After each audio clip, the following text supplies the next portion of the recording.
नारायण नारायण नारायण नारायण नारायण नारायण। देखो, आप माने न माने और न माने तो मेरा कोई आग्रह नहीं, और माने तो लाभ की बात है, और नहीं माने तो कोई नरक चले जाओ, जो पता बात नहीं।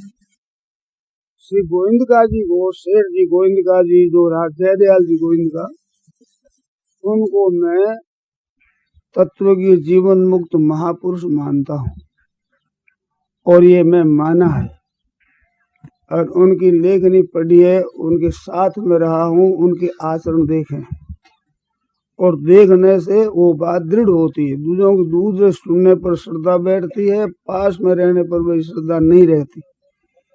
तो ऐसी मेरे भी कुछ कुछ हुई है बातें, परंतु मैं फिर भी उनको समझता हूँ। तो वैसे हमें इतिहास में महापुरुष नहीं दिखते हैं उनके समान, इतना विलक्षण मानता हूँ उनको। बहुत विचित्र पुरुष थे। एक महात्मा होते हैं, एक भगवान होते हैं। तो महात्मा होते हैं, जो संत होते हैं, उनकी इतिहास आप देख लो, जगह जगह जितना प्रमाण देख लो, कोई प्रमाण मिले तो मेरे को बता देना। एक बात कहता हूँ, पारमार्थिक साधन में लगने पर मनुष्य की चाल बदलती है, वेश बदलता है, रहन सहन बदलता है। ये बदलता ही है, नहीं बदला हो तो मैंने बता दू, उदाहरण बता दी थे। इतना बैठा हो तो जानकार हो, कोई एक दो बतायो। शेर जी रुबाई तो धोती है, रुबाई पगड़ी है, रुबाई अंगर की है, और वही जूता है, वो जूता चमड़े में देखे वो नहीं कपड़े रहा, और वही काम वाले देशी बनी हुई, और वही बोल दी है, मोटर में मटर कहता, मटर। इतनी ऊंची स्थिति होने पर रहन सहन वेशभूषा में कोई फर्क नहीं है। जीव राजीव, अरे कहता मैं तो एक बढ़िया को बेटा हूं भाई, मैं तो बढ़िया हाँ। और विवेचन करने में इतनी विलक्षणता ही कि जो गहरा उतरता हुआ बात ने जो बड़ा चकरा जाए आदमी। अपने साधुओं में श्री चौकसराम जी महाराज बहुत बुद्धिमान है, तो वे भी उठाया है। रामधन जी हमारे गुरु भाई वे भी है। तो आया जो आ बात कही मेरे वास्ते, स्वामी जी तो पढ़िया लिखे आए, शेर जी तो पढ़िया लिखे थे, पढ़िया दिखते ही नहीं।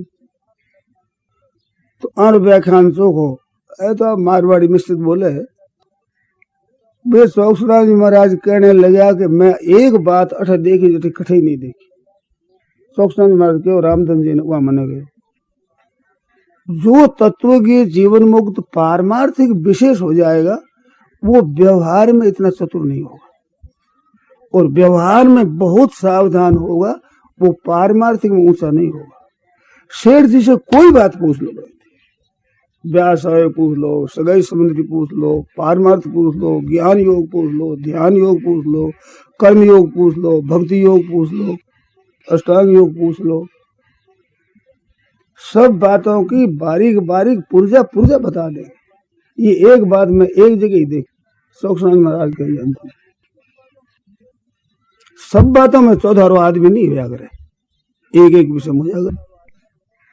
बड़े बड़े वकीलों से लड़ाया नहीं सुलझी है, वह शेर जी सुलझाई है, और वह सब का फैसला लिखा है।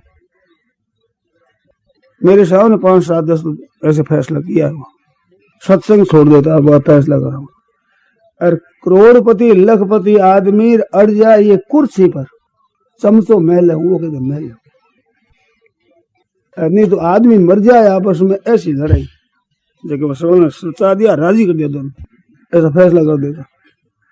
वकालत जज भी जाने को जीता जानता। तो व्यवहार में भी इतना विलक्षण, और परमात्मा में परमार्थ जीती में बहुत विलक्षण, ऐसी मेरी धारणा रही। नहीं तो आप ही विचार कर दो, साधु होकर गृहस्थी के पास क्यों गया मैं?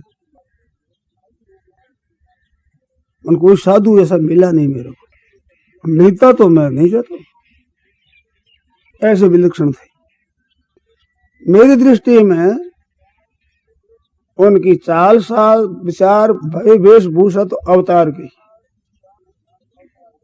अवतारियों के राम जी क्या कहते हैं, राम जी का परिचय, कोशलेश दर्शत के जाए, हम पितु बचन बान बनाए, पूछे कि तुम कौन हो, तुमने परिचय क्या दी, कौशलपति दशरथ जी का बेटा हूं और पिताजी ने बनवास दे बनवास में आया हूं, राम दशरथ मानो भाई है, मैं भाई भाई हाँ, हमारी लुगाई लोग जगह जोता फिर कई अवतार है, कई महत्व बनो है, सीधी सादी बात है कि नहीं, गृहस्थी जैसी बात हुआ, जैसे जैसे आप कह दी, यहाँ हरि निष्ठुर वैदे ही खोजत हम फिर विप्रति, ब्राह्मण व देवता जोता फिरा।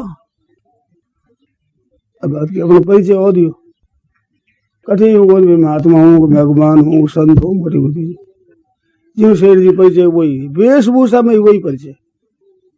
आप एक महात्मा बताओ ऐसा, जैसे श्री महाराज ने कहा है, त्यागी शोभा जगत में करता है सब कोई, हरिया गृहस्थी संत का भेदी बिरला हो। अब बड़ी माँ कितनी विचित्र बात है, सहजावस्था की बात पूछी, वो सहजावस्था की बात श्री जी महाराज ने, श्री रामदास जी महाराज की वाणी में जितनी आती है इतनी में वाणी दूसरी देखी नहीं है जगह में आ बात आई हुई। जितने जितने आचार्य हुए हैं उन आचार्यों को देखी, श्री जी महाराज के, हरदेवदास जी महाराज, नानादास जी महाराज हुए, श्री रामदास जी महाराज हुए, दयाल जी महाराज की वाणी बहुत विचित्र, वह में आवे थोड़ो आवे, इनकी खास बात है, हरिया जयमल दास गुरु, राम निरंजन देव, काया देवल देहर और सहज हमारी सेव। हद कर दी, हमारी सेवा सहज है, सहज हमारे सहजकार, सहज किया विश्राम, हरिया जीव शिव का एक नाम एक धाम, सहज तन मन कर सहज पूजा, सहसा देव रही और दूजा। हद्दी कर दी, ऐसी साफ वाणी हर एक संत की मिले नहीं है, ऐसी बात सेठां की विचित्र बात है, उनकी ज्यादा नहीं कहूं मैं, उदाहरण तो पूछो, उदाहरण कहने वास्ते भूमिका बांधी। गोरखपुर में हम लोग ठहरे हुए थे, सेठ जी जिसमें रहते उसके ऊपर मकान में, सुबह 4 बजे सत्संग होता था, उसमें प्रेस में से भी भाई आ जाते, हम लोग भी आ जाते, गांव में घरों में से लोग आ जाते, तात्विक बातें होती थी सुबह समय में, बड़ी विचित्र विचित्र बातें होती थी, सुनते थे हम। तो वहां एक गुप्तानंद जी नाम करे संत से, वो ठहरे हुए थे प्रेस में। गुप्तानंद जी महाराज थे, ऐसे साधु भी बहुत कम देखने में आते, इतने विरक्त थे, हाथ का कता, हाथ का बनाए कपड़ा पहनते, टेका लेता तो भी मील रहा सुईर डोरो भी लेता हुआ, और सोता आप रो कपड़े बिछाता हुआ, यूं सतपरियों से भिक्षा में जाता, जो को मिल जाए ले लेता। हमारे गुरु जी हमारी बात भी ऐसी मैंने सुनी, मैंने दर्शन किए हैं, कोई कहता महाराज निमंत्रण है, ठीक है, खिचड़ी बनाना, नमक भी मत डालना भी, और कुछ नहीं, और न तो नहीं लेता, जो नमक डाल दो बड़े, खिचड़ी ले लेता, रोटी ले लेता, घी दूध दही कुछ नहीं। और गुप्तानंद जी महाराज जी बात, जो भिक्षा मांगता, जो केवल रोटी ले लेता और खा लेता, दस्ता लगने लग गई। जब मैं कहूँ महाराज आप छाछ ले लिया, घरों में से छाछ ले लो, ज्यादा आग्रह किया तो मेरे पर बहुत कृपा रखते थे, मेरी बात मानते थे, तो मैंने स्वीकार कर लिया। मैंने बहन माताओं से कह दिया भाई आवे तो इनको छाछ खा देना, एक हांडी दे दी छोटी, छाछ ले, एक बात छाछ ले लो। 2-3-4 दिन हुआ होगा, याद नहीं कितना दिन, एक दिन आर के सामने देखो आपका कहना मैंने कर लिया, अब नहीं लूंगा। तो क्या हो कि किसी माई ने दही डाल दिया उसमें, इस बात अब नहीं लूंगा। अब बात ओवन गुप्तानंद जी को परिचय दियो, वे उतरा प्रेस में, तो वे कहे कि प्रेस में रहता है ताला, तो पहले मैं शौच स्नान कर आऊं, गंगा जी आऊं, नदी के पास में बह गई है, नदी में नहाई आऊं, तैयार हो जाऊं 4 बजे से पहले, तो मैं ताड़ो खोलाऊं जो साधु रो धर्म क्या है। दरबार ने कह सका थे ताड़ो खोलो, अथवा तो कह सके मत खोलो। अपन कहनो क्या है, साधु रो धर्म क्या है, कर्तव्य बताओ। साधु वो कर्तव्य, देरी से आता बेचारा 4 बजे आता, जो नहीं आता खोलता दरवाजे में आ जाता, तो मेरे पीछे तो स्नान में देरी हो जाए, तो अपन कहनो धर्म है कि नहीं। दरबार ने मैं पूछो भाई मैं क्यों उत्तर दूं, जब सेठ जी बैठा है तो अन्य पूछ लो। जैसे कोई बताने वाला हुआ तो अब क्यों कूद पड़ा बीच में। सेठ जी ने पूछो, सेठ जी आ दशा है अब क्या करा। हमारे संत पूछे सत्संग उठियो, उठता कोई जा रहा है कोई बैठा है, यूं रहा। मैंने प्रश्न किया ऐसे ये पूछे है, तो आपने माने क्या करना चाहिए, साधु धर्म क्या है। दरवाजे ऊपर बाद कह दो तू आडू खोल दे भाई, वो कहना ठीक है कि नहीं है। वह बात मेरी सुन ली। सुखदेव जी जा रहा था, आओ क्या बात है कि 3 बजे आडू खोल दिया करो, ताड़ो खोल दिया करो। चला गया।